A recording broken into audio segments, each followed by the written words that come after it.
Sumando hoy, que en este ciclo pensamos, ¿sí?, a priori unos 5 encuentros iniciales. Fede, ¿me pasás a la próxima? Nosotros empezamos trabajando sobre el espectador de cine, ¿sí? Eso el 10 de mayo, ya hace casi...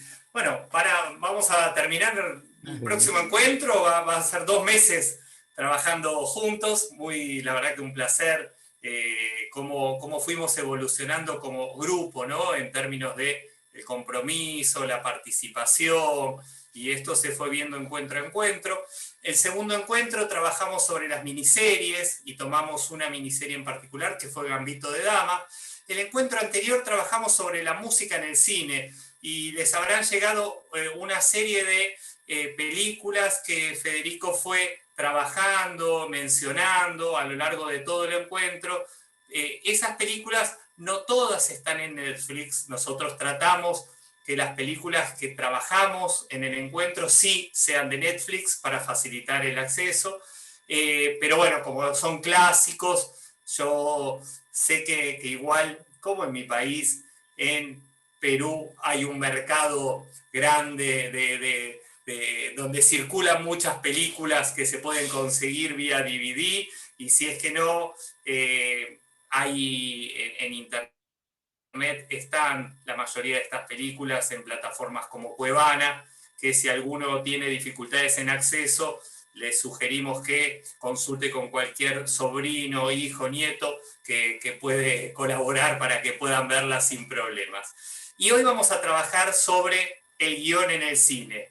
La idea es poder ver y pensar con qué herramientas cuentan los guionistas para darle verosimilitud a un guión, qué es Deus ex machina, qué es un agujero de guión.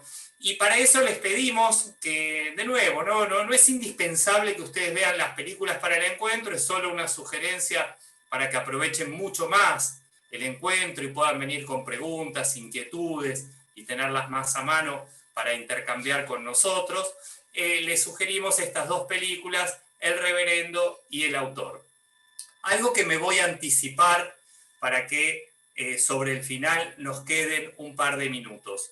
El próximo encuentro decidimos hacerlo más interactivo todavía. Es un encuentro sobre los clásicos en el cine. La idea es poder entender qué características tiene una película para convertirse en un clásico, por qué se define así como clásico. Pero lo que nosotros vamos a hacer hoy es a través de algo que es muy sencillo y les vamos a explicar cómo. Puedan votar ustedes entre 3 opciones que les vamos a sugerir, ¿sí? Cosa de que podamos trabajar sobre la película de esas 3 que sea la más preferida de las personas que están asistiendo hoy sincrónicamente, porque sabemos que después muchos los ven en Facebook. Nosotros insistimos con que eso es una posibilidad, por supuesto. Promovemos que estén acá para que puedan preguntar todo lo que quieran. Así que sobre el final nos vamos a dejar unos 5 minutos como para que ustedes puedan ingresar ahí y podamos ver entre todos cuál de las películas vamos a trabajar. Hay 3 opciones, les decía, y se las anticipo por si alguno quiere ir pensando. Una opción es Scarface. Estamos pensando en opciones que están en Netflix. Es una opción súper interesante, pero anticipo que tiene escenas bastante violentas, ¿está bien? Otra opción es poder trabajar sobre la trilogía de Volver al Futuro, algo que parece en películas chicas y nimias, sin embargo, hay mucho para poder trabajar y poder pensar por qué la trilogía de Volver al Futuro es un clásico. Y la tercera opción es una película preciosa que se llama Eterno Resplandor de una mente sin recuerdos, donde trabaja un actor que ustedes lo conocen seguramente por su participación en otro tipo de películas. No siempre trabaja tan seriamente como aquí, que es Jim Carrey. Pero es una película preciosa y también es un clásico del cine. Así que sobre el final vamos a darnos unos minutos para que puedan votar sobre alguna de esas opciones y podamos decidir entre todos y todas el encuentro para los clásicos. Ya estamos con un número y con 10 minutos de pasado el tiempo de convocatoria, así que suena la tercera campanada y empezamos. Federico, pasá a esta si querés, pasá esta si querés, y vamos con el oficio del guionista de cine. Muy bien. Bueno, muy bien, ¿cómo están todos? Buenas tardes o buenas noches. Hoy vamos a hablar un poco sobre el oficio del guionista de cine, ¿no? Que es un poco dar vuelta la película, empezar a ver la historia, la trama que construye una película del lado inverso, ¿no? Generalmente me pasa muchas veces que cuando yo quiero explicar una situación en una película, por ejemplo, el guionista necesita que el personaje, no sé, vaya al kiosco para encontrarse con la chica, es un ejemplo. Y usted dice, no, me dice mucha gente, ¿no? Federico, el protagonista fue al kiosco porque se le acaban los cigarrillos, ¿no? En la vida real, uno va al kiosco porque se le acaban los cigarrillos, por ejemplo. En cambio, en el cine, el personaje va al kiosco porque debe conocer a la chica. Y la cuestión esta de que se le acabaron los cigarrillos es una excusa que pone el guionista para que el personaje haga lo que él necesita que haga. ¿Se entiende? Es decir, la lógica del guionista es inversa a la lógica que tenemos nosotros en la vida cotidiana. Por eso nosotros muchas veces, y esto lo digo con cierta inocencia, ¿no? Como espectadores, nos dejamos, y que está bien porque hay que dejarse llevar por las películas para que sea, por eso son verosímiles, y ahora vamos a ver que esto del verosímil en el cine, nos lleven hacia algún lugar, vamos siguiendo esas señales que el guionista construye para llegar a su objetivo. Eso es un poquito como, digamos, un poquito el punto de vista desde el cual vamos a trabajar en esta clase, que tiene que ver con dar vuelta a la lógica de la película y dejar de pensarla como espectadores para poder pensarla desde el lugar de la persona que construye ese universo, ¿no? Que más allá de que sea una película sea un producto audiovisual, que tenga un director que la dirige, siempre existe por detrás un guión que de alguna forma estructura ese relato para que tenga una determinada forma y una determinada forma de vincular causas y efectos que llevan a los personajes hacia el lugar deseado. Bueno, lo primero que tenemos que saber cuando vemos una película es saber que cada película tiene tiene su propia lógica interna, ¿no? Cada género cinematográfico y cada director tiene su forma de construir sus lógicas internas. Y muchas veces nos va a pasar que cuando estemos frente a una película que no construye esa lógica interna del modo que nosotros esperamos o al que estamos acostumbrados, o si la relacionamos con la vida real, que es realista, puede ser que nosotros generemos una especie de desconexión con la película, de rechazo. ¿Por qué? Porque no nos comprometemos con lo que la película propone. Y el solo hecho de rechazarla por la propia propuesta puede ser que en algún momento nos perdamos de meternos en algo que puede llegar a ser interesante. Les doy un ejemplo, que yo no sé si lo di acá porque es un ejemplo que doy muy seguido. Hace un par de años yo analicé en algunas clases que dábamos con Pablo, analizamos La La Land, la película, el musical, quizás el musical más interesante de los últimos años. Y acá no lo diste el ejemplo, Fede. Ah, no lo di, excelente, mejor. Bueno, entonces, ¿qué pasa? Yo tuve una vez un alumno, no uno, quizás más de uno, pero uno me lo dijo muy gracioso, me dijo, ¿y vieron la película? Pregunté yo, ¿no? ¿Vieron La La Land? Y uno dijo, yo no la vi. ¿Qué pasó? ¿No llegaste a verla? No, lo que pasa es que fui al cine. Empezó la película, vi que la gente cantaba y bailaba arriba de los autos, me pareció una pavada y me fui a mi casa. ¿No? ¿Qué pasó con esa persona? Esa persona no aceptó que la propuesta del musical, de un género musical, es que la gente, cuando está muy contenta, muy triste, se pone a cantar y a bailar y la música aparece de la nada. Es decir, no aceptó las reglas del universo de la película. Y justamente lo primero que necesitamos tener como espectadores para poder relacionarnos con lo que estamos viendo es tener compromiso con el relato, ¿no? en el visionado de una película hay una suspensión de la incredulidad y del sentido crítico del espectador, que asume el compromiso con el film de dar como válidas las reglas internas de esa película. ¿Qué quiero decir con esto? El espectador tiene que suspender su incredulidad, suspender, digamos, su juicio racional y poder aceptar que un producto artístico puede proponer algo que se vaya de lo que uno espera del cine. ¿Se entiende? Es decir, otra vez me recuerdo que el Joker, la película del Joker, no sé si la recuerdan, también nominada al Oscar, Mejor Película, un alumno me dijo, no, pero el arma con la que dispara en la escena del tren es un revólver calibre tanto, no sé cuánto, de 5 tiros, y en la película hay 6 tiros, me dice. Así que está mal la película está mal hecha. Es verdad, posiblemente tenga razón, pero a lo que es el mensaje de la película, a lo que es el constructo narrativo, ese detalle no suma a la trama. Entonces, si yo bajo mi nivel de incredulidad, me voy a conectar con la película y voy a poder estar de alguna forma en ese compromiso que necesito con lo que estoy viendo. Y ahí entender también, y esto hablábamos recién de que de alguna forma el guionista es el que manipula los acontecimientos, las acciones del personaje para que lleguen a un punto, entender que desde la perspectiva del espectador, el autor de una película, el autor de un guión de cine, de alguna forma siempre está representando la voz del autor, la voz del guionista. Es decir, todo el discurso integral de un film es la voz del autor, que de alguna forma nos está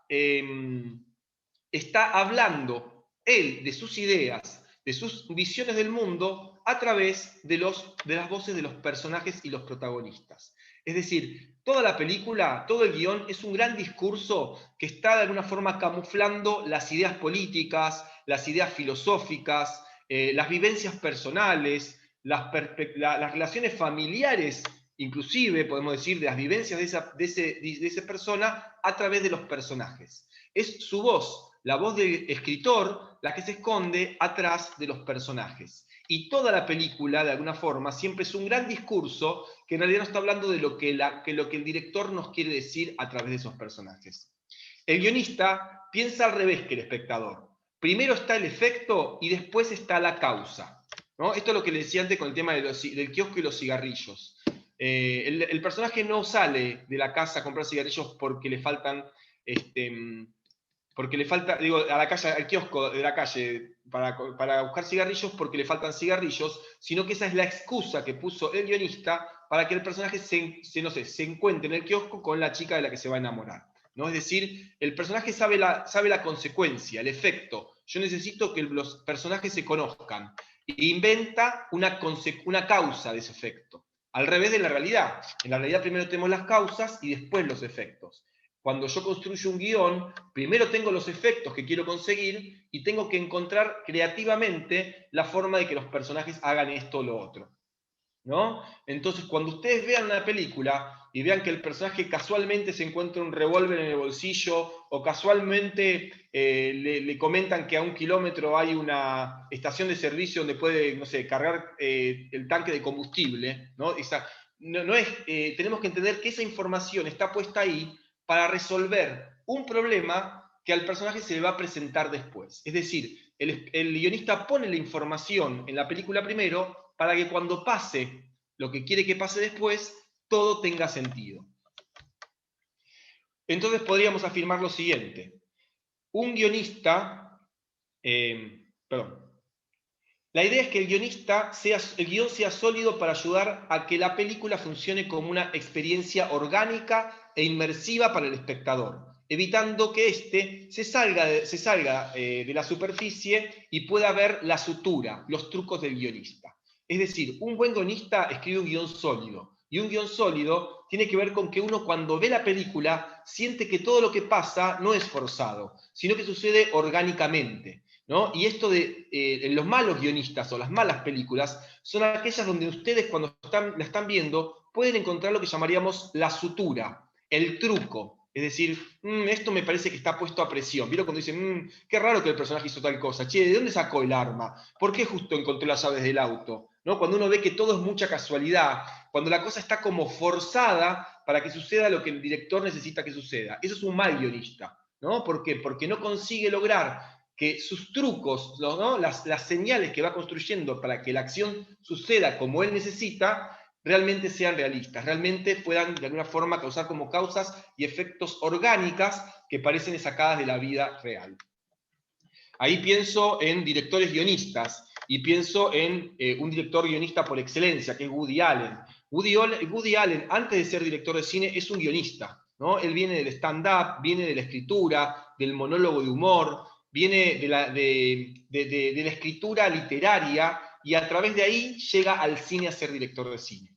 Entonces, si nosotros vemos las películas de Woody Allen, vamos a ver que están construidas desde el diálogo, desde la palabra, desde el guión, ¿no? Y a través de esas concretas estructuras es que va construyendo un cine y un universo que de alguna forma es un universo de autor. Si ustedes vieron varias películas de Woody Allen, van a ver que muchas veces hay frases, ideas, estilos de personajes, situaciones o conflictos que se repiten película a película, ¿no? Y eso tiene que ver justamente con lo que hablábamos de la marca de autor, aquellas cuestiones que obsesionan a un director de cine y que se repiten, ¿no? En forma consecutiva, película a película.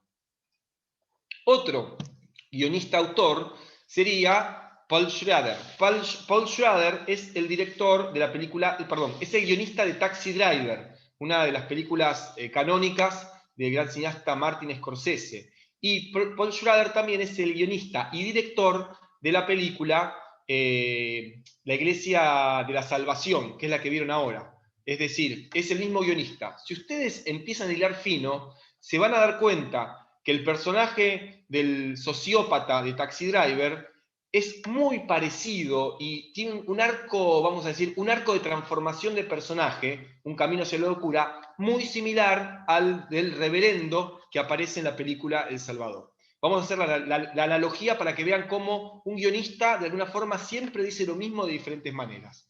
En Taxi Driver tenemos un taxista que tiene rasgos sociopáticos, psicópatas, casi un sociópata, que tiene un resentimiento muy grande, fue un excombatiente de Vietnam y piensa que el mundo ha caído en decadencia y ese desprecio y odio por el mundo lo lleva a la idea de cometer un ataque terrorista, ¿no? Ir con un arma y asesinar a un político. ¿Recuerdan más o menos el argumento de Taxi Driver? Al final lo asesina al político, pero el tipo tiene ganas de hacer algo malo, de matar a alguien, y lo que hace es asesinar a un proxeneta, ¿no? Que termina quedando él como un héroe frente a la comunidad porque supuestamente salvó a una chica de la prostitución de los 14 años. Ese es el argumento de Taxi Driver, ¿no? Un hombre con rasgos sociópatas que tiene una distorsión de la realidad, que tiene perturbaciones mentales y que empieza a obsesionarse con la decadencia del mundo y esa decadencia lo lleva a pensar en cometer una especie de acto terrorista, un atentado, vamos a decirlo mejor, un atentado es una expresión mucho mejor. Ahora recordemos lo que vimos en la película de este sacerdote evangelista, de la Iglesia de la Salvación. Un cura que perdió a su hijo, que fue soldado, él también había sido soldado, igual que el otro personaje, que tiene rasgos sociopáticos, es decir, que un tipo que le cuesta de alguna forma, digamos, entrar en la vida social normal, que está muy perturbado y obsesionado por toda su crisis emocional, por la pérdida de su hijo, ¿no? Empieza a obsesionarse con la idea de que los seres humanos estamos degradando y destruyendo el mundo, ¿no? Y eso lo mezcla con ideas mesiánicas sobre religiosas, ¿no? Como por ejemplo, Dios nos dio el paraíso, el Edén, la tierra, para que nosotros de alguna forma la cuidemos y la estamos destruyendo, estamos traicionando a Dios. Y a partir de estas ideas que lo van obsesionando, ¿no? Y lo van de alguna forma alejando de la realidad para entrar en una instancia de locura, decide cometer un atentado, ponerse un chaleco bomba y volar por los aires a toda la iglesia y a los políticos a los cuales acusa de esa corrupción. ¿Tá? Es exactamente lo mismo en Taxi Driver, pero cambia el contexto, cambia el conflicto, pero el arco narrativo del personaje es el mismo. Bueno, eso es porque hay un autor atrás que tiene ideas que le interesan siempre repetir. Y pasa exactamente lo mismo. Al final no comete el atentado, sino que termina viendo un final alternativo distinto al que el espectador esperaba. Eso es un giro del guión inesperado. Uno espera que suceda una cosa y al final pasa otro. Inclusive, si recuerdan, visualmente también hay algo muy similar. ¿Recuerdan la secuencia de Taxi Driver del personaje de Robert De Niro que está frente al espejo y está practicando para sacar el arma y está viendo cómo le queda el arma escondida? Bueno, si ustedes recuerdan, en la Iglesia de la Salvación hay una secuencia donde el sacerdote se para frente al espejo y se prueba el chaleco bomba, ¿no? Esas son marcas de autor. Es el mismo director, el mismo guionista, repitiendo obsesivamente las cosas que le interesan, ¿no? Es una película sobre un hombre que se va perturbando, genera un resentimiento con un mundo que es cruel y termina de una forma monstruosa y trágica, siempre al borde de la locura. Ahora vamos a hablar un poco del final más adelante, pero eso en un momento más adelante hablaremos del final de esa película. Una película, un guionista, una película, y eso es una regla de guionista, ¿no? Una película no puede ser buena si no puede explicarse a sí misma. Si una película requiere de elementos externos para que nosotros podamos entenderla, significa que está mal construida. Ahora, puede ser que una película esté bien construida y que yo no entienda el final o no entienda qué pasó con tal personaje, pero si viene otra persona y con los elementos que vimos en la película me lo puede explicar, eso significa que la película está bien construida. Ahora, discúlpeme, voy a enchufar la computadora porque se va a apagar. Ahora, cuando yo, para explicar la acción de una película, no hay ningún elemento dentro de la película que me lo pueda explicar, y yo sí o sí tengo que acceder a un libro, a una novela, a una explicación del director para entender lo que pasó en la película, esa película estaría mal construida, ¿no? ¿Por qué? Porque no se puede explicar a sí misma, ¿no? Siempre el cine de calidad tiene que tener la capacidad de explicarse a sí mismo. Si yo necesito un elemento externo, eso estaría fallando. Siempre estamos hablando de cine clásico, ¿no? Del cine más convencional. Obviamente, estas reglas también pueden ser arbitrarias. En un cine experimental podrían obviarse estas reglas, pero no de forma fortuita, sino a propósito. Es decir, otra máxima muy importante. Una vez la gente me dice, no, la película no me gustó porque es poco realista. Y mi pregunta es, ¿por qué el cine debería ser realista? ¿No? En el cine, lo que el guionista busca no es realismo, salvo que la película sea de corte realista, pero puede ser fantástica, puede ser una película de ciencia ficción, puede ser un musical, donde suceden cosas que son inverosímiles, como que hay música de orquesta en cualquier lado. Las películas lo que tienen que ser son verosímiles. ¿Y cuál es la diferencia entre que una película sea realista y una película sea verosímil?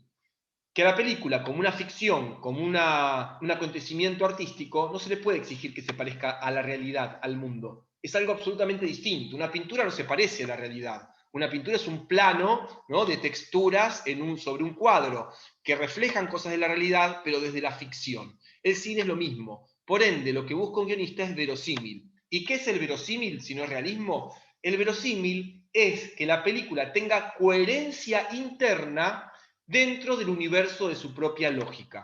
Es decir, si yo estoy viendo Indiana Jones y de golpe saca una espada láser y mata a un hombre con espada láser, eso es ridículo, porque en el universo de Indiana Jones no existen las espadas láser.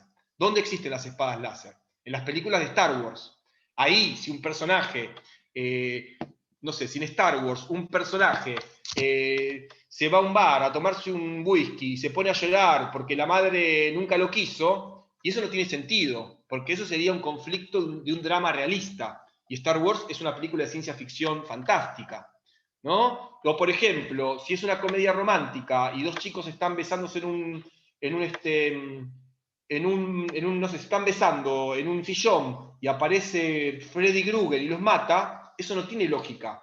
Tiene lógica o verosímil en el cine de terror, pero en el cine de comedia romántica no aparece un monstruo y mata a la pareja. Es decir, cada género cinematográfico tiene su propia lógica y es verosímil en base a las reglas internas de la película. Ustedes esto ya lo sabían, aunque no lo hayan nunca racionalizado, porque les pasa todo el tiempo. Ustedes cuando ven una comedia romántica, esperan que al final de la película el chico corra al aeropuerto, le diga que se arrepintió, la chica no se tome el avión y lo bese. Si la película fuese realista, no pasa eso, porque nadie se pierde un avión, porque sí, ¿no? Quiero decir, Cada película tiene su propia lógica y esperamos de la película lo que su lógica interna construye como verosímil. Y acá, bueno, ya en base a esto que fuimos hablando, entender que las reglas de la ficción son distintas a las reglas de la realidad. Yo no puedo juzgar el cine como juzgo la realidad, porque justamente en la realidad las cosas son aleatorias. No hay una causa y un efecto que justifiquen una justicia poética, sino que lo que hay en la realidad es azar.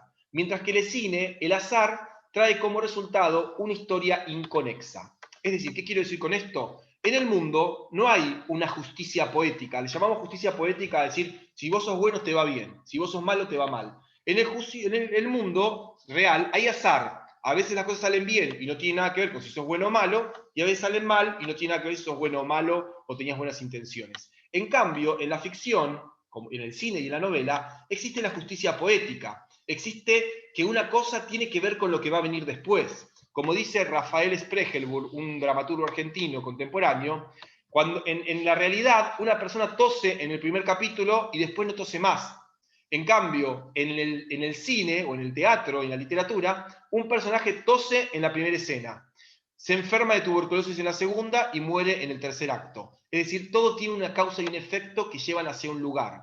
Por eso decimos que mientras la vida es inconexa desde ese lugar, el arte siempre tiene que tener una conexión. Y ahí voy a una frase de Tom Clancy, que Tom Clancy es el guionista y el escritor de la novela La Casa de Octubre Rojo, una novela que se volvió película en su momento, en los 90, dice lo siguiente que me parece mucho más claro que lo que digo yo. La diferencia entre la realidad y la ficción es que la ficción debe tener sentido. Y esto parece al revés, ¿no? El mundo no tiene sentido, las cosas no pasan siempre por un motivo, no podemos conectar todo lo que pasa en el mundo con un sentido. Mientras que en el cine, todo acontecimiento que vemos en la pantalla va hacia un lugar, tiene un sentido, nos quiere llevar hacia un lugar. Por eso es importante para el guionista poner siempre plantar, digamos, muchas ideas en la película, que cuando termine la película yo las puedas conectar y entender hacia dónde va, ¿no? Como espectadores que están siempre atentos a esas ideas. Bueno, y ahí vamos a hablar un poco de lo que son los agujeros de guión o huecos argumentales, ¿no? En el cine generalmente se habla de agujeros de guión, en la literatura de hueco argumental. Primero vamos a ver qué serían primero los agujeros de guión. Serían inconsistencias en el desarrollo de una historia o de un personaje que permite, que rompe de alguna forma con la lógica interna establecida previamente por la diégesis del film.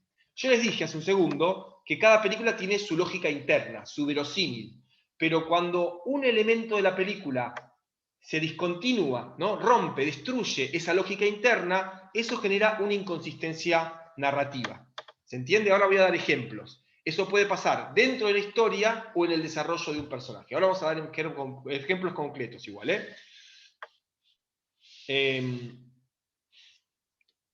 lo que no sugiere la película no es una solución para una contradicción. Es decir, la película no tiene que construir contradicciones, sino que tiene siempre que construir cosas que se van organizando hacia un lugar. Eso es otro tema. Muchas veces, cuando una película es inconsistente, hay personas que me dicen, bueno, pero por ahí el personaje pensó tal cosa. Bueno, puede ser, pero ¿la película muestra que el personaje pensó tal cosa? Y no lo muestra. Bueno, si la película no lo muestra, no es una solución para esa inconsistencia. Porque el cine tiene que la película siempre tiene que dar indicios de las soluciones que va a presentar para que éstas sean consistentes. Bueno, esperen un segundito. Bueno, ahora vamos a hablar de lo que serían las contradicciones de la trama, que sería un tipo de inconsistencia narrativa, de agujero de guión. Una contradicción en la trama es cuando el desarrollo de una historia se contradice con lo que ocurrió anteriormente. Es decir, ¿y esto qué significa esto? Significa cuando, por ejemplo, un personaje no sé, dice que es doctor, ¿no? Y después dice, no, se pone a arreglar una computadora como si fuese un hacker pero dijo que era doctor, no que era, no sé, experto en computación. Eso es una inconsistencia narrativa. Es decir, se planteó un tipo de perfil de situación y después sucede algo que nada tiene que ver con lo que tendría que pasar. O, por ejemplo, otra inconsistencia narrativa, lo que decíamos antes, estoy viendo una película de comedia romántica y en la escena de que la pareja se da un beso aparece un monstruo que los mata. Eso es inconsistente, ¿por qué? Porque no pertenece al universo de la película, pertenece al universo de película de terror. También tenemos que entender entonces que para el guionista la trama se presenta como una especie de rompecabezas. El guionista debe de alguna forma encastrar las piezas de ese rompecabezas para que de alguna forma la narración encaje de forma fluida. Es lo que hablábamos antes. Yo tengo, no sé, necesito construir un personaje, que le pase tal cosa, que después haga tal cosa y que termine de tal manera. Para construir ese relato, yo tengo que ir colocando piezas sueltas en un relato de forma tal que ese relato adquiera sentido.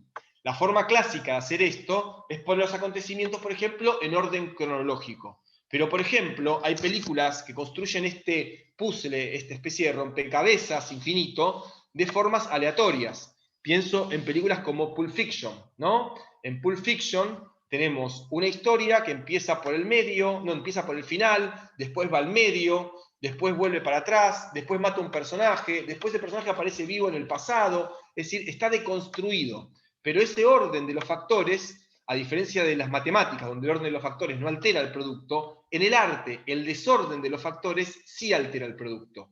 Porque no es lo mismo contar la historia desde un lugar o con un orden que con otro. Va a generar un efecto distinto en el espectador. Por eso es que, como decíamos antes, básicamente la trama siempre debe guardar lógica interna. El personaje, el verosímil tiene que ser poético, como viene diciendo, o de género, dependiendo si la película es de autor o si es una película genérica. Y siempre tiene que guardar sentido dentro del universo del film. Y ahí podemos recordar la película El Autor, ¿no? Donde tenemos a un escritor mediocre que no se le ocurren ideas y que confunde la realidad con la ficción, ¿no? Recordemos, cuando él escribe siempre copiando a otros directores. Cuando él escribe al principio de la película, él escribe copiando a otros autores. Y es un tipo que dice, no tenés sustancia, tus personajes son superficiales, no son realistas, no puedo creerlos, ¿no? ¿Por qué? Porque es una escritura falsa, una escritura, digamos, forzada por el señor, pero no hay nada profundo en lo que está escribiendo.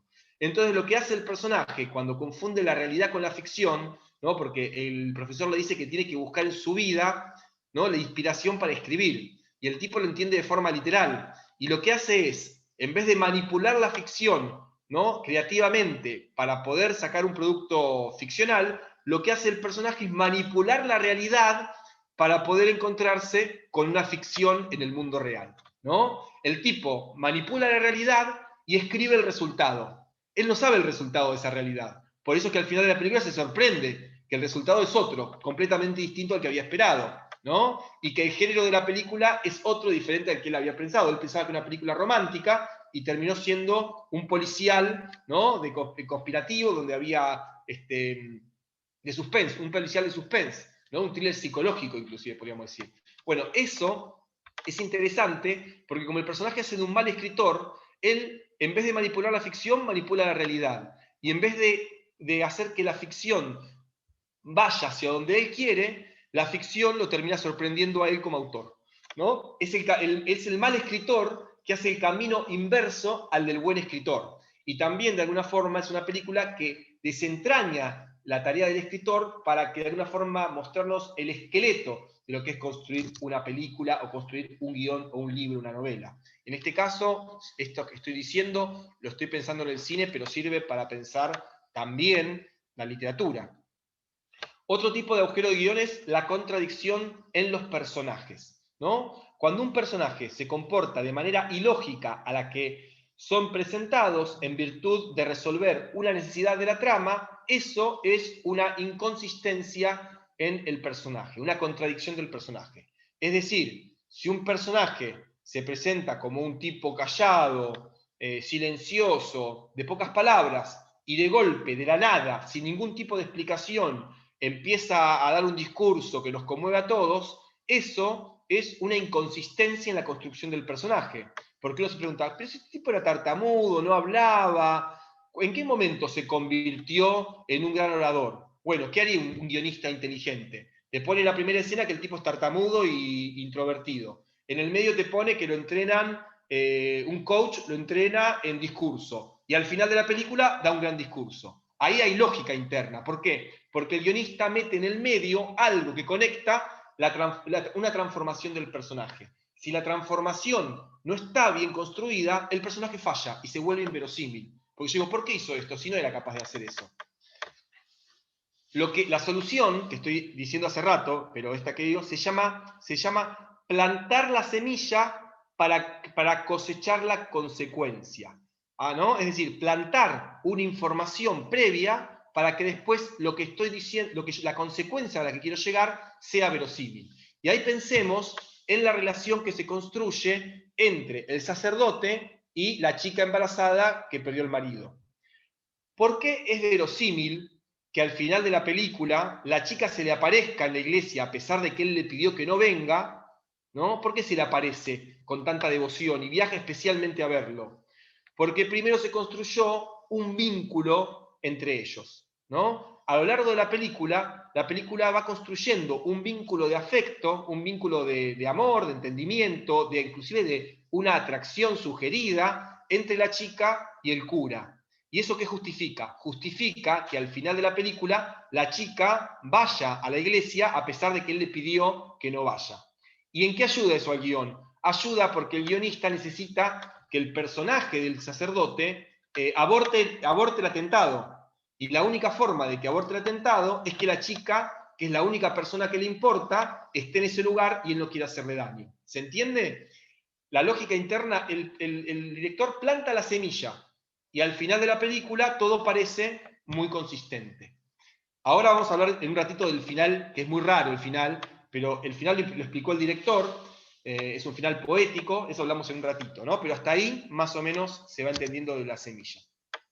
Una película que sería un ejemplo extraordinario de construcción de un guión extraordinario donde las semillas se plantan de forma perfecta y al mismo tiempo imperceptible hasta el final, es en la película Sexto Sentido, ¿no? En Sexto Sentido, si no la vieron se lo voy a decir, lo siento mucho, es una clase de cine, en Sexto Sentido un hombre muere al principio de la película y durante toda la película es un fantasma, pero él cree que está vivo y que el chico con el que habla es su paciente porque él es psicólogo.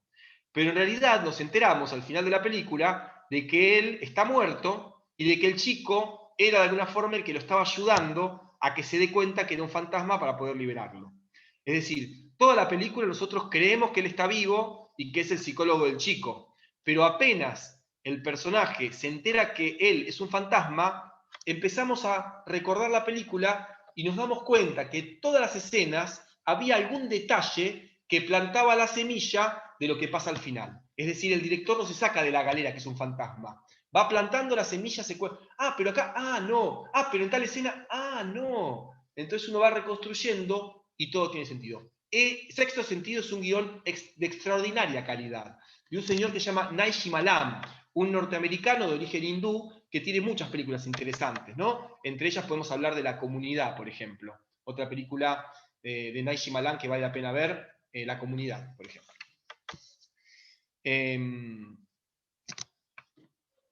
Seguimos con los agujeros de guión, ¿no? Yo hablo de agujero de guión, que sería lo que está mal, pero doy después el ejemplo de lo que está bien, para hablar de buenas películas, ¿no? Bueno, tipo de agujero, situaciones improbables o imposibles para la diégesis, ¿no? Lo que hablábamos recién.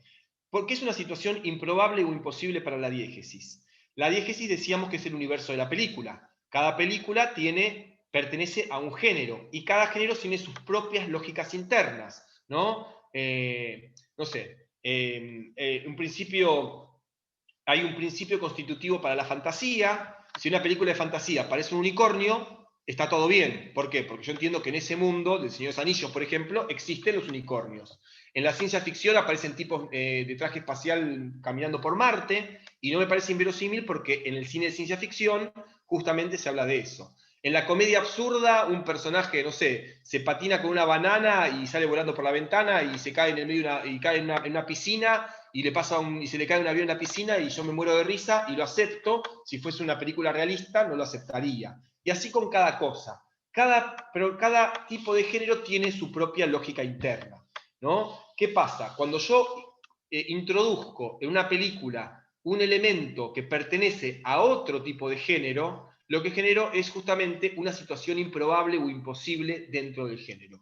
Lo improbable, lo imposible, puede ser un punto de partida, pero su abuso puede desgastar al espectador. ¿Qué significa esto?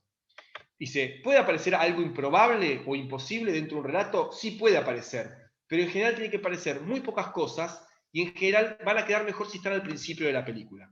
¿Qué quiero decir con esto?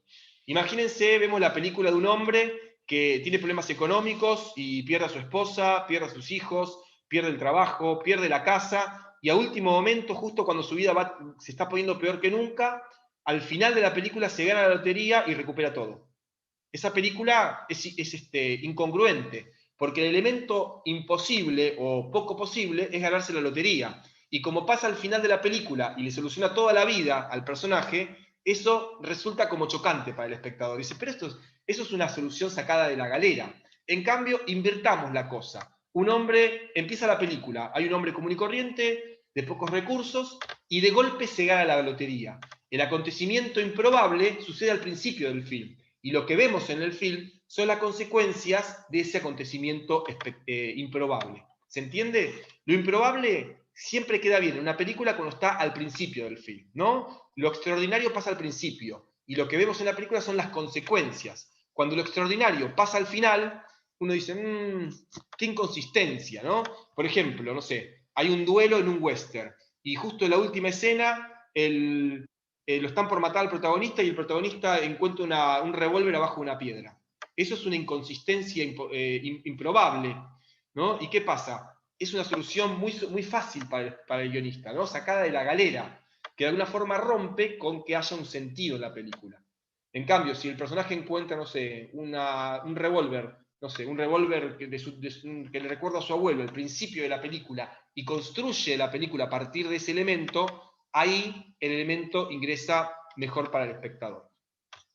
Otro tipo de forma de inconsistencia, que a veces se trabaja como una forma de construir ficción, de construir intriga en el espectador, es lo que hace un señor que se llama, o que es un maestro, mejor dicho, de este procedimiento. Este señor se llama J.J. Abrams. No sé si ubican a J.J. Abrams, es un director de cine norteamericano y productor, que dirigió la última saga de Star Wars, por ejemplo, pero que se hizo famoso con una serie que creo que pueden ver en Netflix, si no la sacaron, no me acuerdo, creo que estaba, que se llama Lost. No sé si vieron alguna vez Lost.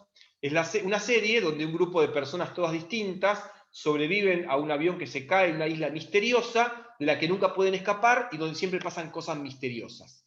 ¿Cuál es el gancho que tiene la serie? Es un gancho que podríamos describir como procedimiento narrativo de la siguiente manera. La serie abre interrogantes, ¿no? Pero, o sea, lo que hace es abrir un interrogante adentro de otro interrogante. Lo que llamaríamos las preguntas sin respuesta, que solo arman nuevas preguntas sin respuesta, que llevan a nuevas preguntas sin respuestas, ¿no? Se abre un interrogante en la película, luego no tiene la película la capacidad o la voluntad de cerrarlo, y lo que hace en vez de cerrar ese interrogante es abrir otro. ¿Se entiende? Esto es como decir, abro una caja de un regalo, pero adentro de la caja de regalo hay otra caja de regalo. Entonces la vuelvo a abrir y adentro hay otra caja de regalo. Y la vuelvo a abrir y adentro hay otra caja de regalo. Nunca se explica nada, pero el espectador siempre está atento porque está esperando la próxima caja. Es como que un misterio, se hace mucho en el cine de suspense, lleva a otro misterio, que otro misterio, y aunque siempre te mantiene al espectador como en la sensación de que en cualquier momento descubre algo, en realidad ningún misterio lleva a ningún lado. Pero el espectador siempre, por más que sea inconsistente lo que está sucediendo en la película, siempre se siente atrapado por la acción, ¿no? Por saber qué hay detrás de la puerta, por decirlo en otros términos. Bueno, en esta cuestión de la pregunta sin contestar, muchas veces la pregunta sin contestar tiene que ver con la búsqueda del director de que el espectador construya el sentido final de la película. de que el espectador pueda de alguna forma tomar partido y tratar de deducir qué quiso hacer qué quiso hacer el director en ese término. O que la pregunta sea un final abierto, por ejemplo, o un final sugestivo que permita al espectador contestar esas preguntas. Esta cuestión de las preguntas sin contestar pueden ser tomadas o no como una inconsistencia dependiendo de su naturaleza. Si la respuesta, por ejemplo, de esta inconsistencia del relato es central para la comprensión del desenlace de la trama principal y del arco del protagonista, es una inconsistencia narrativa. Ese sería el ejemplo de Lost, ¿no? En Lost hay inconsistencias narrativas, la serie que les comenté antes, porque todas las incógnitas que plantea la película que tienen que ver directamente con los personajes nunca son respondidas. En cambio, si la respuesta no modifica la comprensión del desenlace de la trama principal, no es una inconsistencia narrativa. Ahora, voy a dar un ejemplo. No sé si ustedes vieron la película Blade Runner del año 1983, dirigida por un extraordinario director, que también fue el director de Alien, de Gladiador y de muchas películas, que es Ridley Scott, que es un policial noir, un policial negro, un cine negro, ¿no? Pero con elementos de ciencia ficción, ¿no? Ciencia ficción y cine negro mezclados. Bueno, en esta película, el personaje protagonista es un policía que se encarga de perseguir a unas especies de hombres robóticos, de robots orgánicos, ¿no? Que se hacen pasar por humanos. Y el tipo los va asesinando. Pero en algún momento de la película se sugiere, ¿no?, que el personaje del propio protagonista es uno de estos replicantes, de estos robots orgánicos. En un momento de la película, el personaje sueña con un unicornio, siempre sueña con un unicornio. Y cuando sale de su departamento en la última secuencia, para escaparse, ¿no?, de una situación X, ya termina la película, en la puerta de su departamento encuentra un unicornio de origami, un unicornio hecho de papel. ¿Qué significa ese final tan misterioso de esta película? Tiene un significado simbólico, ¿no? Por ahí hay que interpretar, pero está ahí. Significa, ese origami se lo dejó un hombre que es policía y que lo conoce desde hace mucho tiempo, que es su amigo. Significa que su amigo conoce su sueño. ¿Y por qué conoce su sueño? Porque su sueño es un sueño insertado, porque en realidad él es un replicante, ¿no? ¿Se entiende el camino? Ahí hay un final sugerido que cierra el arco del personaje, pero de forma sutil, ¿no? No de forma explícita, de forma sutil. Esa sutileza a veces gana, por ejemplo, por ahí que algún espectador se quede como sin entender, pero sí gana en la exigencia de la película. Es una película que le exige al espectador pensar un poquito más. En el caso del final del beso de la Iglesia de la Salvación, ese final donde el personaje se va a suicidar tomándose ese líquido, ¿no? Ese líquido, ese producto, creo que un producto de limpieza, no me acuerdo la que era. Bueno, se va a tomar eso para suicidarse. Y en ese momento aparece la chica y él se besa con la chica en un beso que se vuelve infinito. Ahí tenemos un final abierto, con una doble interpretación. Y esto que voy a decir a continuación lo dijo el director, como para que sepan que no es mi propia interpretación, sino la del propio director de la película. Él dice que el final es abierto y que es simbólico. Y pasa lo siguiente. Él dice que el final tiene dos interpretaciones. La primera interpretación es que él, en sus traumas psicológicos, estaba al borde del suicidio y se va a suicidar. Pero cuando la chica aparece, siente que es un milagro y que le salvó la vida y que ya no tiene ni que suicidarse con la bomba ni suicidarse con el veneno. Y entonces ahí desata toda esa tensión sensual, esa tensión sexual que tenía con ella y se besan apasionadamente. Ese beso se vuelve infinito, ¿no? Porque nunca termina. Esa es la primera versión. La segunda versión que da el director dice que es la que él cree que es la realidad, la verdad, y que es más siniestra. En realidad, el personaje se toma el veneno le produce una especie como de estado de alucinación, y todo lo que vemos del beso en realidad nunca pasó, sino que es el momento, digamos, es el paraíso, ¿no? El hombre ya murió y lo que vemos es el paraíso de ese sacerdote. ¿Cuál es el paraíso de ese hombre? Un beso infinito con esa mujer que tanto le gusta. Ella se envenenó, está muerto, y ese final es su agonía, es la fantasía de su agonía, de su paraíso, que es un beso infinito con la mujer que tanto desea, ¿no? Esto lo dijo el director. Esos Quizás, finales... como había muchas digamos, preguntas en relación a esto, está bueno que quienes tenían estas dudas puedan tratar de pensar la consistencia de esto que propone el director con lo que vos llamabas las pistas que van dándonos los guionistas a lo largo de toda la película, ¿no? Y ver si en esa coherencia y verosimilitud estos finales son posibles, ¿no? Digo, exigiéndonos como espectadores activos, críticos y participantes. Sí, estas películas que nombré son películas más herméticas, ¿no? Donde exige al espectador como un trabajo, un ejercicio fuerte de pensar la que estamos viendo. Y no siempre nos conectamos con esas películas de la misma manera, pero nos vienen bien para poder dar ejemplos en estas clases, obviamente. Ustedes piensen esto. En la película hay indicios de que el personaje del sacerdote se va de alguna forma, está como perturbado psicológicamente, ¿no? Está como entrando en un estadio de la locura. Hay una perturbación del sacerdote que va increciendo en la película, ¿no? Esa locura increciendo es un poco lo que justificaría esa alucinación final con el veneno. Y la otra idea del beso y del deseo sensual entre ellos también está justificada porque si nosotros recordamos las secuencias de los dos personajes, hay una tensión sensual y sexual entre ellos todo el tiempo. Hay un cariño bastante, o sea, un cariño y un afecto bastante,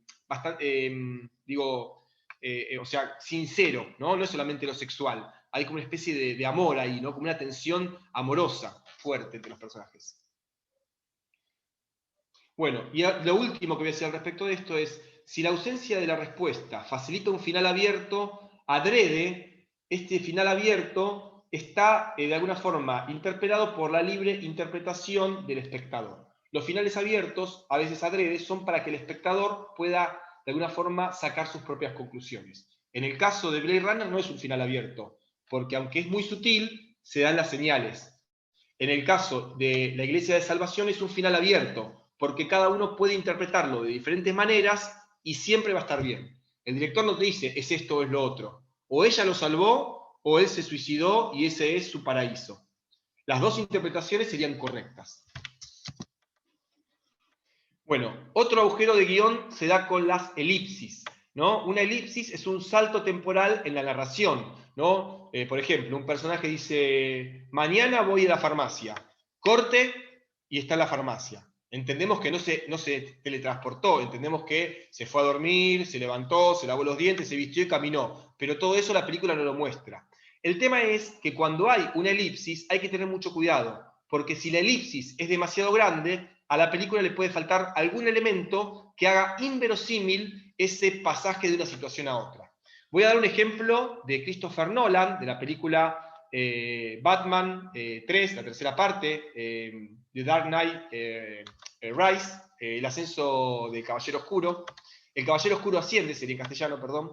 Bueno, en esa película, el personaje de Batman, ¿no? de Bruce Wayne, protagonizado por el extraordinario Christian Bale, gran actor, increíble, está atrapado en un agujero en el medio de Asia, en Medio Oriente aparentemente, ¿no? Ahí en Asia Menor, etc. Corte y de golpe aparece en Ciudad Gótica disfrazado de Batman. La pregunta que todos nos hacemos es, estaba en el medio del desierto en Asia Menor, descalzo.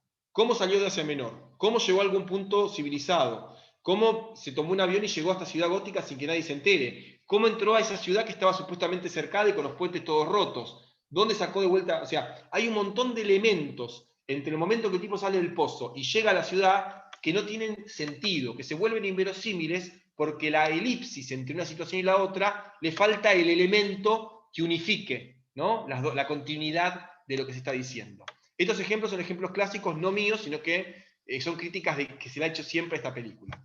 En cambio, en la película, la del sacerdote, más allá del final críptico, hay elementos que, entre que el personaje, vamos a decir la verdad, vamos a ver este cono, ¿no? Tenemos el elemento que él conoce al activista, este muchacho perturbado activista que se termina suicidando, entre que lo conoce y le cuenta todo lo que él piensa, de que no sé qué, que el mundo lo están destruyendo, que lo voy a matar a todos, que esto, que el otro, y que él decide ponerse el chaleco e inmolarse, en el medio hay otros elementos que le dan continuidad a esa decisión. Por ejemplo, él encuentra el chaleco.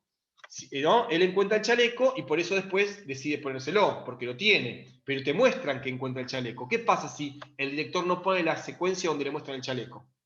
¿No? O no pone la secuencia donde él está en internet revisando la información que el otro le dijo. Y si yo no pongo los momentos previos, llego al final con el tipo que se puso el chaleco y se quiere molar y no tiene sentido, porque el personaje no tuvo la carga emocional, ¿no? La carga de información, ¿no? Para poder llegar a lo que el final necesita, ¿no? Eso es la construcción del personaje, ¿no? A partir de momentos. Y ahí vamos a hablar de dos elementos que tienen que ver, esto que yo sacaba, viste, que decía, un guionista se saca de la galera cosas que no aparecieron en la película. Bueno, esto de sacarse una solución de la galera se lo llama Deus ex machina. Deus ex machina, que significa la máquina de Dios en griego, ¿no? ¿De dónde viene esto? Viene del teatro griego. En el teatro griego, cuando un argumento de una obra de teatro se había vuelto tan complicado que no había forma de resolverlo, el dramaturgo agarraba y hacía que aparezca Zeus, por ejemplo, el dios Zeus, y que el dios Zeus traiga orden al mundo y se solucione el conflicto. A eso se llama Deus ex machina. ¿Por qué? Y porque se saca la solución de la galera. No es que lo soluciona argumentalmente, lógicamente, sino que entra un dios y lo soluciona. Bueno, ¿y por qué se llama Deus ex machina? Porque para que aparezca el dios había un carro, una especie como ¿cómo se llama esto?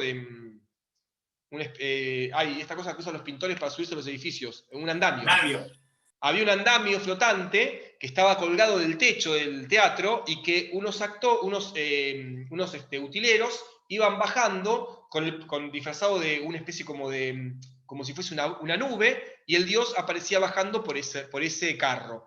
A ese carro se llamaba la máquina de Dios, porque era la máquina donde bajaban los dioses.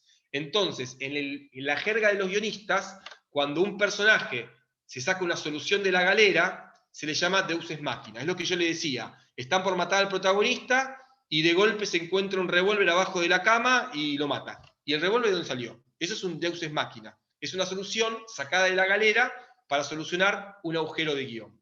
También existe otra cosa que se creó después como concepto, pero tiene el mismo origen, que es el Diabolus ex machina. Porque realmente el Deus ex machina es una solución que ayuda al protagonista. El Diabolus ex machina es una casualidad que le complica la vida al protagonista. ¿Se entiende? Bueno, en general, cuando el espectador ve que una cosa sacada de la galera es un Deus ex machina, ayuda al protagonista, el espectador no lo acepta, no lo cree, le parece inverosímil. Pero cuando la casualidad le complica la vida al protagonista, en general el espectador suele aceptar eso, ¿no? Se lo traga mejor. Pienso en un Deus ex machina, vamos de vuelta con Pulp Fiction. En Pulp Fiction, no sé si recuerdan, la vieron alguna vez, hay un personaje que hace Bruce Willis, que es un boxeador, que en una pelea, estafa al peor mafioso de Los Ángeles, que es el señor que está ahí, el morocho que está parado ahí, que es el señor Wallace. Cuando él se está escapando en un auto de la ciudad, o casualidad, de golpe se encuentra en la calle con que este señor está saliendo del Starbucks, ¿no? Está llevando su café en la mano y cruzando la calle. Y él está en el auto y el tipo se ve y le va a disparar con el arma. Y él agarra, se ve y lo pisa. A todo esto, esta secuencia es un homenaje a una secuencia de Psicosis, ¿no? de Hitchcock. Pero más allá de eso, es mucha casualidad, es un Diabolus ex machina. Justo tanta casualidad que justo se va a cruzar en la calle con el tipo que lo quiere matar cuando se está escapando. Es una cosa bastante inverosímil, pero como es algo que le complica la vida al espectador, que le complica la vida al personaje, el espectador suele de alguna forma aceptarlo mejor que si fuera un Deus ex machina que le ayuda al espectador a no tener ese problema. Generalmente, esas soluciones sacadas de la galera del Deus ex machina suelen ser escritura perezosa, un recurso efectista para salir de un vericueto en el cual el guionista no sabe, de alguna forma se encuentra atrapado y necesita salir de alguna manera. La casualidad y la causalidad de alguna forma evita las conveniencias que produce lo improbable. Es decir, la casualidad y la causalidad son cosas que van de alguna forma ayudando al personaje a que pueda salir de los conflictos en los que se está metiendo. Hay casualidad positiva, y es la que mejor funciona con el espectador, que sería el Deus ex machina, y hay casualidad negativa, que es la que el espectador suele de alguna forma aceptar mejor. Bueno, en películas como No se vieron Noticias de Gran Mundo, en Noticias de Gran Mundo, una película que les recomiendo muchísimo que vean en Netflix, es la última película de Tom Hanks, excelente película, un western muy interesante, pues es un western casi sin tiros, muy interesante. El tema del Deus Ex Machina, ¿no? El tema de las casualidades, se dan permanentemente. Todo el tiempo hay acontecimientos, ¿no? Que de alguna forma hace que de alguna forma el protagonista, con mucha suerte, va zafando de un montón de momentos en los cuales podría haber perdido la vida. ¿A qué me refiero? Es un tipo mayor, el personaje de Tom Hanks, que no está desarmado, que no es un hombre ni violento, ni buen tirador, ni que se sabe agarrar a piñas, y que le pasan cosas insólitas, se encuentra con los indios, con los bandoleros, se encuentra con matones, se encuentra con chicos que le quieren robar a la nena que cuida, que le pasa de todo. Pero de alguna forma el guión siempre construye situaciones en las cuales él, siendo un tipo débil, un tipo que no se puede defender tan fácilmente, termina siempre de forma ingeniosa zafando de todos esos conflictos. Bueno, ahí tenemos un Deus Ex Machina permanente, pero que funciona muy bien dentro de la construcción del film. Otro tipo de agujero de guión, que es menos importante, que muchas veces no trae ningún problema, son los errores técnicos. Los errores técnicos tienen que ver con ciertas licencias que en general no afectan a la trama. Son, por ejemplo, los errores históricos, ¿no? Errores históricos que tienen que ver con anacronismos, concepciones de mundo, errores en la forma en que se armó la moda, o sucesos históricos que están desfasados. Y ahí doy dos ejemplos. Un ejemplo de rigor histórico y un ejemplo de error histórico. Por ejemplo, en la película Django que ocurre después de la guerra, antes de la guerra no, después de la guerra de sesiones, no, antes de la guerra con el norte, ahí está, ocurre antes de la guerra con el norte, en un momento aparece Tarantino, actuando en su propia película, que saca de una alforja unas dinamitas. Bueno, para que se invente la dinamita faltaban como 10 años, ¿no? Para el momento histórico en que supuestamente sucedía la película. Eso es un anacronismo, sería un error, un agujero de guión. Pero mi pregunta es, para lo que Tarantino quiere contar, ¿eso afecta o no afecta su trama? No lo afecta. Entonces yo puedo permitirle esa licencia y seguir viendo la película sin sentirme que me está estafando. Por el contrario, vamos a hablar de un director que era minucioso en construcción histórica, que era construir el realismo histórico a niveles de un detalle impresionante. Ese señor era Stanley Kubrick. Quizás Stanley Kubrick sea uno de los directores más increíblemente grandiosos de toda la historia del cine, sea uno de los hombres más brillantes de la historia del cine. Bueno, en la película Barry Lyndon, que es un drama histórico, ¿no? Que está ambientado en el siglo XVIII en Inglaterra, Stanley Kubrick, para poder generar las atmósferas realistas, ¿no? de las estancias burguesas del siglo XVIII, lo que hace Stanley Kubrick es iluminar el espacio solamente con la luz real que entra en los espacios, ¿no? ¿Qué quiere decir con esto? En el siglo XVIII no había luz eléctrica. Por ende, en el día, los espacios interiores de las casas solamente se iluminaban con la luz que entraba por la ventana. Lo que hace Stanley Kubrick es utilizar una lámpara, un lente especial creado por la NASA para poder captar la luz en detalle. Y su película no está iluminada con luces de cine, sino que está iluminada en los interiores solamente con la luz real que entra por la ventana. De esa manera, la atmósfera de las habitaciones es tal cual como era en el momento histórico. Perdón, ¿eh?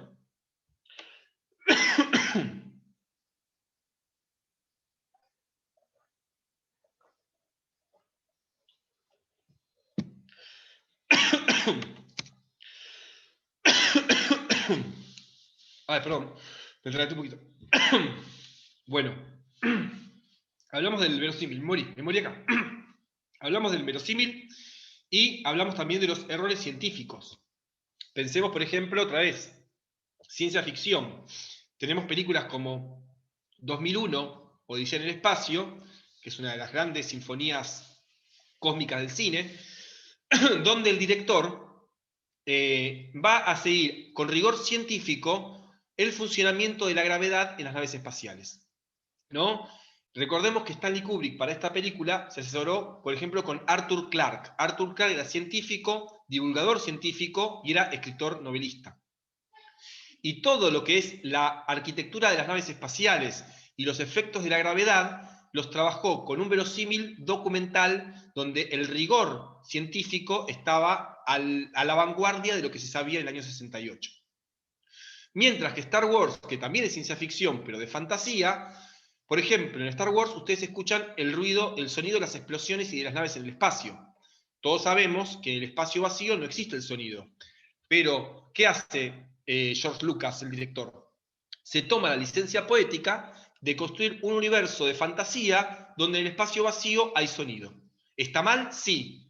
¿Destruye la película? No, porque la película es de fantasía. Mientras que la de Stanley Kubrick trata de ser una ciencia ficción dura, realista, ¿no? Es decir, este tema del error técnico, el error histórico, solamente vale si la película se presenta como una película de rigor histórico. Si la película se presenta como una fantasía, como una parodia, como es el caso de Tarantino, no importa el detalle ese.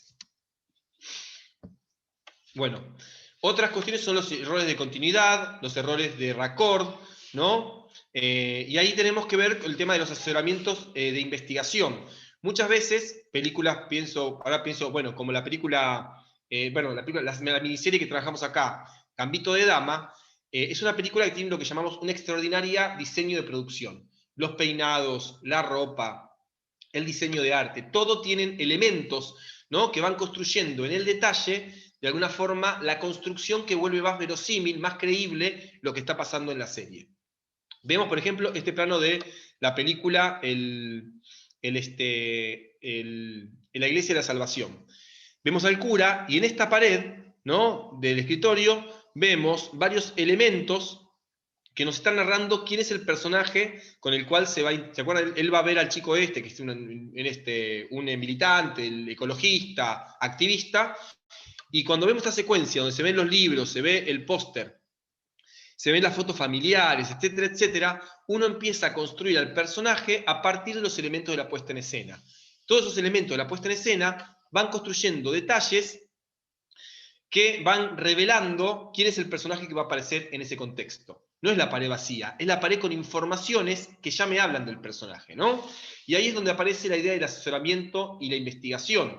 Un buen guionista tiene que asesorarse con técnicos, como Stanley Kubrick se asesoraba con científicos para Star Wars, para 2001, como en Gambito de Dama habían contratado 2 expertos ajedrecistas para que los asesoren en hacer las partidas de ajedrez, o como por ejemplo en la película de la Iglesia de Salvación, el guionista tiene que investigar sobre conflicto ambiental, destrucción del medio ambiente, activistas ecológicos, tiene que investigar del tema, porque si no investiga el tema, si no sabe, lo que mete en la película no se lo va a creer nadie, ¿no?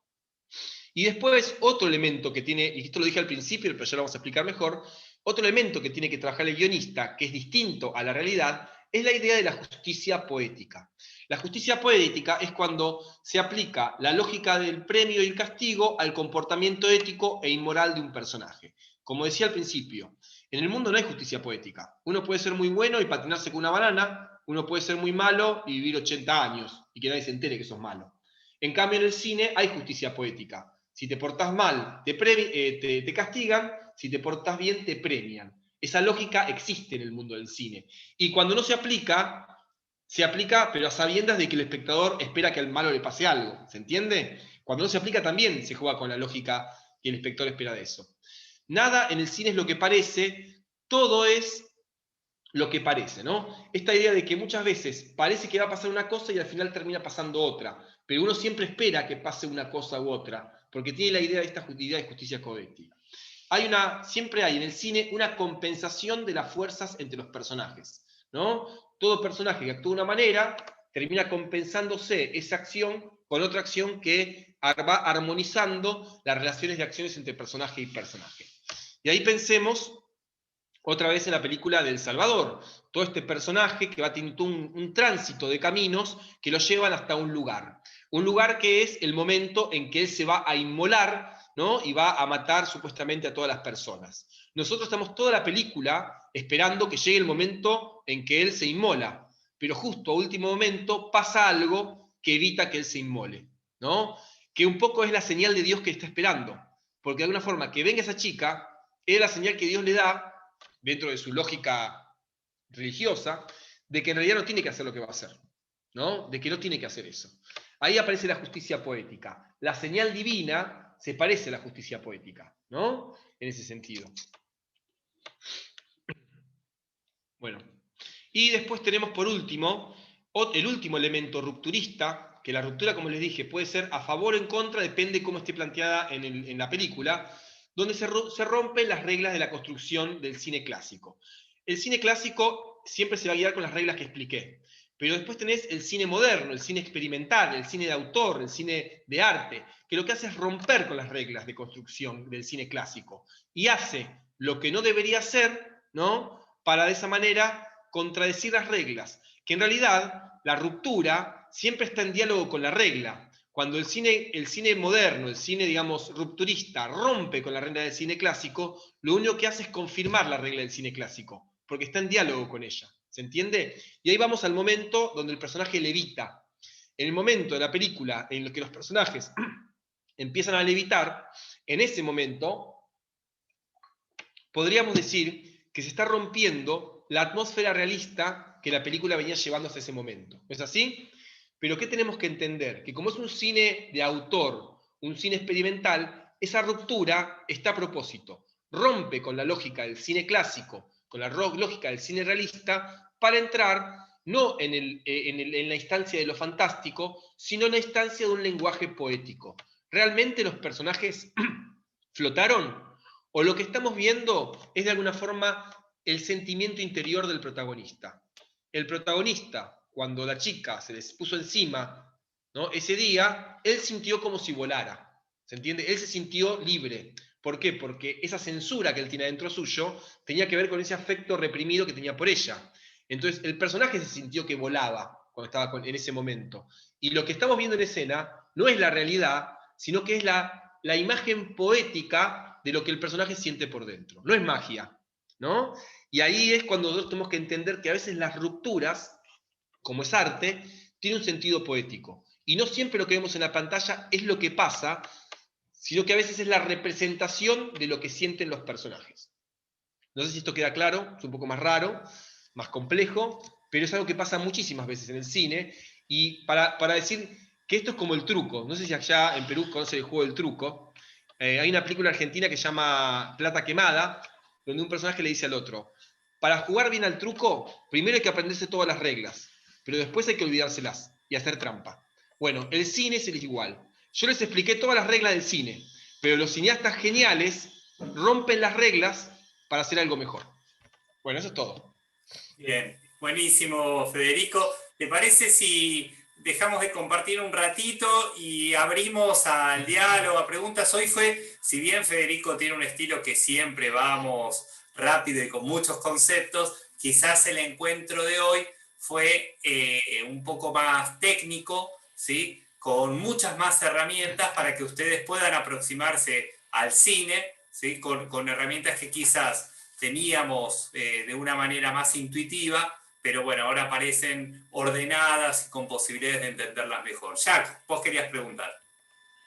No, yo quería hacer un comentario más que nada. En el cine, uno nunca sabe si va a tener un final feliz o un final no feliz, porque pasa de todo, ¿no? Pero yo hago una comparación con las novelas. Yo no soy de ver novelas, nunca he visto novelas más que novelas brasileñas, ¿no? Que sí me gustaba ver en muchos años atrás, hasta muchos años atrás. Pero yo sí recuerdo una de las grandes novelas brasileñas, una de las mejores, que fue Vale Todo, que fue hace 30 años atrás. Yo nunca había escuchado una novela en que no haya un final feliz.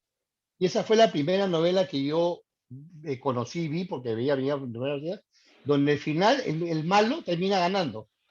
Una cosa rarísima, porque en las novelas, en las telenovelas, eso no sucede nunca. Normalmente siempre en los últimos capítulos se soluciona todo y queda todo en un final feliz, ¿no?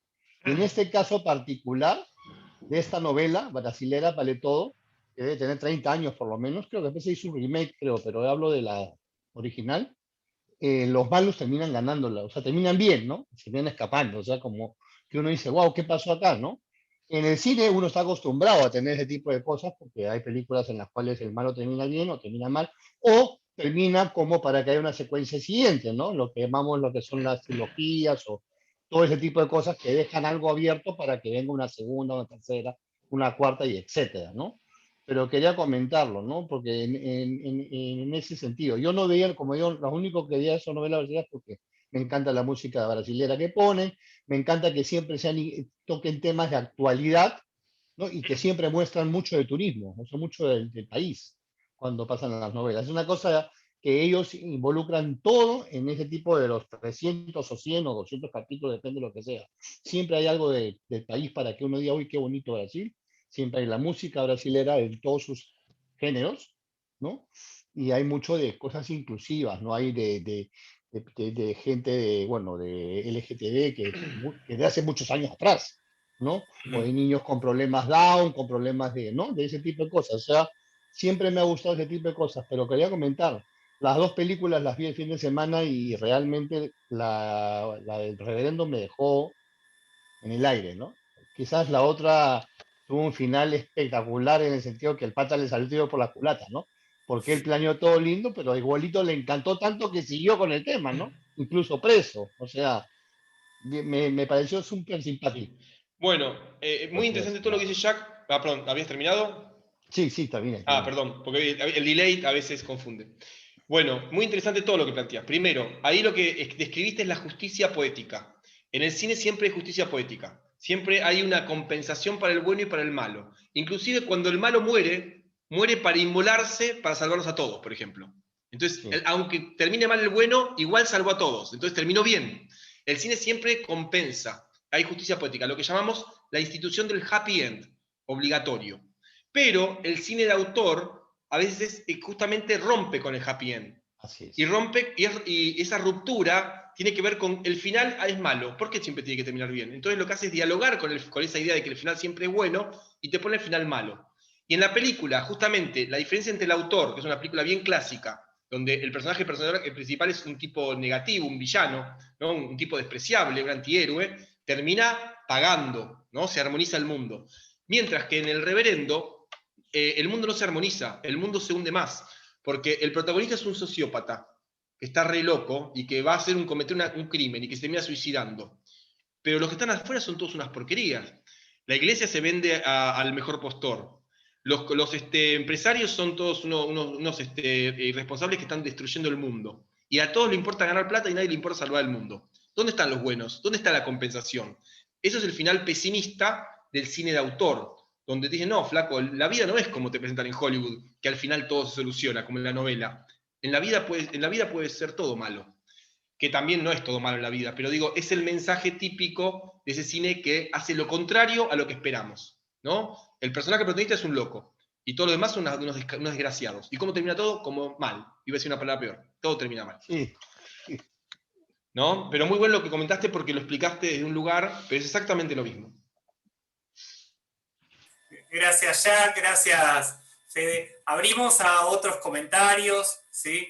Ya sea sobre, de nuevo, sobre cosas, insisto, Fede nos dio una clase de guión en un tiempo récord y quizás muchas cosas fueron quedando en el camino y quieren volver a preguntar sobre eso o incluso sobre quienes hayan tenido oportunidad de ver las películas puedan vincular estas películas o algunas otras con alguno de los conceptos que vimos hoy y que les pueda resultar interesante. No me deja abrir el micrófono de Diana. Diana, a ver. Diana, fíjate ahí te di permiso para que puedas. Ahí está. Gracias. De Te nada. quería decir que la película El Reverendo, La Iglesia de la Salvación, a mí particularmente me encantó. ¿Por qué me encantó? Porque para mí esa película empezó como un personaje muy conflictuado, pero que viene a ayudar. La chica le pide ayuda, entonces ella es la débil, él viene a ayudar, se mete en la historia, trata de ayudar, se lo ve todo colaborador, incluso protector con la chica, sobre todo cuando queda sola. Y luego, para mí, la historia se invierte. Es ella la que lo salva a él. Entonces acá vemos esa dualidad en la película que me parece que la hace genial, porque en realidad lo que parecía no es, sino que hay todo lo contrario. Las personas que muchas veces necesitan la ayuda tienen la fortaleza y la entereza espiritual para poder salvar al mundo, mientras que las personas que están destinadas a hacer la ayuda, la salvación, no lo son. Y él es un personaje totalmente que muestra eso, ¿no? Que muestra que él está imposibilitado de salvar al mundo. Incluso a la iglesia, ¿no? Es extraordinario porque hay toda una carga simbólica de la que no hablamos tan profundamente porque la clase era sobre guión y entonces hablamos, porque en realidad él representaría a la ética, a la moral, a la religión, a la fe, pero el guía espiritual está perdido. Y la que termina salvando al guía espiritual, o sea, como decís vos, es la chica joven, inocente, el Cordero de Dios, el personaje inocente, puro. Y aparte que es como una Virgen María, está embarazada. Es la que tiene la continuidad de la vida humana, la que trae la vida a lo que va a habitar después en el mundo que estamos destruyendo. Entonces, es muy interesante porque esos símbolos religiosos están funcionando en la película, ¿no? Esa carga simbólica que vos estás describiendo desde tu interpretación, que es buenísima, muy buena. Gracias, Diana. ¿Alguien quiere agregar algo, comentar algo? Vamos que se fueron animando a lo largo de los encuentros. Estamos en el cuarto ya, así que estamos en mucha mayor confianza.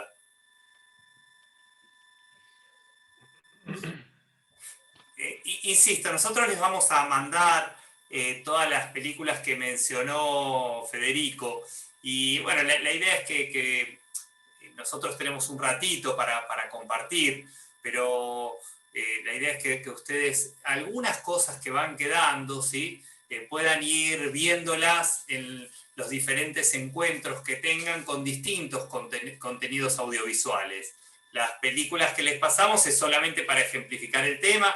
La próxima vamos a trabajar más específicamente sobre el análisis puntual de una película, donde Federico va a tomar también todas las cosas que fuimos viendo, ¿sí? En el clásico que tomemos va a hablar sobre la música, va a hablar sobre el guión, va a hablar sobre, bueno, la perspectiva del espectador, ¿no? En relación a lo que trabajemos. O sea, todo eso se va a ver más condensado en el último encuentro. Ahí Ale dice, ¿qué géneros se permiten más licencias en el guión que ayuden a que sean efectivas?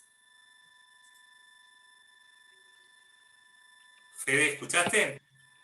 Se le cortó un poquito, me parece.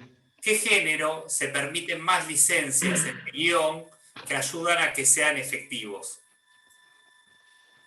Bueno, generalmente el género de aventura y el género de fantasía suele tomarse mayor cantidad de licencias. ¿Por qué? En la aventura siempre hay que subir la apuesta. En cada secuencia hay mucho Dios ex máquina y hay mucho también conflicto sacado de la galera, ¿no? El personaje está haciendo una cosa. Pienso en Indiana Jones y la última cruzada. No, Indiana Jones, sí, la primera Indiana Jones, el arca perdida. Hay una primera secuencia donde él va a un templo donde tiene que dejar una bolsa, ¿no? con una bolsa con arena para llevarse una pieza sin cambiar el peso. Y parece que lo consiguió y hasta ahí. Pero justo pasa que al final la bolsa falla y se activa el mecanismo. Y hay una serie de trampas que va sorteando, ¿no? Que le van complicando y subiendo la apuesta. Si fuese una película realista, primero le aparece una bola gigante, después lo persiguen los indios, después le tiran con metralladora, o sea, le pasan cosas cada vez peores. Si fuese una película realista, eso sería inverosímil. Pero como es una película de aventuras, justamente esa sobreapuesta a que los conflictos o los obstáculos que le presentan al protagonista sean cada vez peores, más complejos, tiene que ver con la propia lógica del film. Y en la fantasía, siempre y cuando se respete la lógica interna de la película, también se permite en la fantasía justamente que haya muchas licencias, porque en un mundo mágico puede haber magia, puede haber personajes inexistentes, ¿no? seres inexistentes como los duendes, no sé, los Pegasos. Es decir, mientras más fantástica es la historia, más licencias puede tomarse a la hora de mover la trama hacia un lugar hacia otro. Bien. ¿Alguna otra pregunta o comentario? mientras van pensando, ¿sí? Les recuerdo que yo puse en el chat un link, ¿sí? Para que todos puedan participar ahora, todos los que tengan ganas, de la elección de la película que vamos a trabajar en el último encuentro. Entre las películas que vamos a votar están, por un lado, la posibilidad de trabajar sobre Scarface con Al Pacino, les recuerdo que es un poco violenta, sobre Volver al Futuro, la trilogía, o sobre Eterno Resplandor de una mente sin recuerdos, ¿sí? Para poder votar, tienen que ir al link que tienen en el chat, o si alguno otro prefiere, ahí Jack propone Scarface, está bien, pero nosotros podemos ayudarles tomando acá también los votos, pero si es que no, también lo pueden hacer de esa manera, es muy sencillita, apretan ahí el link y les va rápidamente al link. Acá, mientras tanto, mientras van votando, y si no, también pueden poner menti.com, ¿sí? Y un número que ahora se los vamos a dar, y también pueden votar de esa manera. Si van a menti.com, el número es 67724393, también se los ponemos en el chat. Así, mientras hay algunas preguntas, ahí ya lo puso Ale para todos, muchas gracias. Mientras tanto, Ale había hecho otro comentario, decía, en las películas de humor, ¿cómo se logra el código con el espectador? Pienso en Mel Brooks o Top Secret, que está lleno de situaciones inverosímiles, pero que las hacen más divertidas. Bueno, justamente la comedia absurda, de la que estás hablando, se llama comedia de humor absurdo, trabaja a partir justamente de lo irracional, del absurdismo. Es decir, dialoga con lo que uno espera de una situación y hace exactamente lo que la situación no podría dar. Y el gag, ¿no? El gancho justamente es destruir ese verosímil, ¿no? Hacer exactamente lo que no debería ser y así construir un código del humor. Es como el antirrealismo. El drama absurdo. La comedia absurda. Justamente a partir de esa destrucción, de esa distorsión o disociación de lo que sucede en la película con la realidad, generando lo inesperado desde el humor, es que se construye ese tipo de humor. Es básicamente eso, ¿no? Lo insólito, lo absurdo, construyendo un código. Pero siempre en diálogo con el código, porque el humor aparece a partir de que yo veo que en la película pasa algo que no tiene nada que ver con lo que debería pasar con esa consecuencia. O sea, la consecuencia nada tiene que ver con la consecuencia de lo que tendría que haber pasado con determinada causa, ¿no? Esa sería justamente la forma de construir gag. Acá dicen, eso es Borat. Claro, Borat también trabaja con eso. Yo no sé si Diana... En Borat también aparece la sátira, aparece también, además de humor absurdo, hay sátira, ¿no? Trabaja con la sátira política. No sé si Diana se inspiró en mí, todo el mundo habla de mi parecido con Borat, pero bueno, no sé si tendrá que ver con eso la inspiración de Diana. Yo les voy a pedir si alguno más puede votar, porque estamos en un empate técnico, bueno, ahí van ampliándose, entonces estamos ahí peleados, vamos a dar un par de minutos más. Si hay alguna otra pregunta, o Fede quieras redondear algo mientras terminamos de votar, damos un par de minutos más y así... Sí, más que... Dale. Decía que más que todo, como bien dijo Pablo, esta fue la clase más técnica de todas, porque es un tema bastante abstracto, el tema de la construcción del guión, y que quizás estas 4 clases que tuvimos hasta ahora, casi diría que fueron como la previa, la preparación para trabajar sobre un análisis concreto. Es decir, lo que vamos a hacer la semana que viene es analizar concretamente, con todas las herramientas que estuvimos aprendiendo, que estuvimos viendo en estas clases, una película, ¿no? Pensando en su banda sonora, su fotografía, su construcción, la construcción del verosímil, el género, etcétera, etcétera, etcétera. Así que bueno, esa es la propuesta, y en general, lo que muchas veces trabajamos con Pablo, es sobre esto, ¿no? Sobre el análisis concreto de películas. ¿no? Pero bueno, este curso introductorio tan interesante que planteó Pablo en su momento y que bueno, pudimos traerles a ustedes, tiene que ver con generar primero las herramientas de conocimiento para poder ingresar a esta lógica de análisis que bueno, espero que la puedan ver la semana que viene porque va a rendir un poco de frutos y también ustedes se van a encontrar descubriendo cosas sin que yo se las tenga que decir en base a todo lo que ya estuvimos recorriendo en estos encuentros. Bien, Diana hace una pregunta, yo espero que no sea a mí porque me parezco pero no lo soy. Si vos sabés, Federico, cómo Borat logró que Giuliani caiga en la trampa. Perdón, la pregunta es de mi marido, por si Ah, acaso. perdón. Está bien. Pregunta si vos sabés cómo logró Borat que Giuliani caiga en la trampa. Espera, me estoy descontextualizado. ¿Eso sobre la película de Borat? ¿Me están preguntando? Es la segunda, sí, la pregunta de No. Borat. La película, no tenés ni idea. La segunda no la vi todavía. La tengo bajada, no la vi la primera nada más. Discúlpenme. Bueno.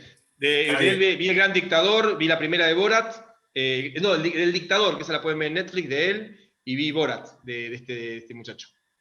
No vi la 2 todavía. La última de todas es con Trump y es imperdible. Absolutamente imperdible. Sí, la tengo bajada. La voy a ver. Bien, la que yo les recomiendo como sátira política en Netflix, ya que estamos hablando de sátira política, es La muerte de Stalin. No sé si les había recomendado anteriormente. Sí, la habías recomendado, Fede. Volvemos igual a recomendarlo en el próximo envío. Ya tenemos los resultados de la votación. Vamos a trabajar entonces. Y la verdad es que está bueno la película que salió porque va a ser un continuo con esta clase, porque vamos a trabajar sobre Eterno Resplandor de una mente sin recuerdos, una excelente película con Jim Carrey y Kate Winslet, y donde el guionista es un guionista excepcional, que es Charlie Kaufman. Así que Federico nos va a venir la clase de hoy para poder ver esa película. Aprovechenla. Es una película divina por donde se la mire y además muy útil el encuentro de hoy para poder aproximarse a ese material con estas herramientas. Fede, ¿querés decir algo más? Si es que no, estamos cerrando, estamos como siempre un poquitín pasados, pero bastante en hora. Como para poder reencontrarnos en 2 semanas. ¿Querés decir algo más, Fede? Y bueno, además la que viene, esto ya se definió. Bien. No, si ya se definió la película, buenísimo, se definió Eterno Resplandor. De Charlie Kaufman, hay una película muy compleja para ver de él en Netflix, se llama Pienso en el final, es muy compleja, porque bueno, después vamos a explicar quién es Charlie Kaufman, que es el guionista de la película Eterno Resplandor, y el director es Michel Gondry, ¿no? Michel Gondry, un director francés que trabaja siempre con los mundos oníricos. Y dejo esto de los mundos oníricos para que puedan atarlo cuando vean Eterno Resplandor. Sí, la otra película de Kaufman no se la recomendamos para ver solos, necesita un acompañamiento un poco más intenso, no por ahora, ¿está bien? Así que bueno, les agradecemos muchísimo la participación, a todos los que ahí van haciendo preguntas y facilitando la dinámica del encuentro y haciéndolo muchísimo más ameno para nosotros y para todos y todas. Así que nos estamos viendo en 2 semanas. Muchísimas gracias y estamos en contacto. Chau, que estén muy bien.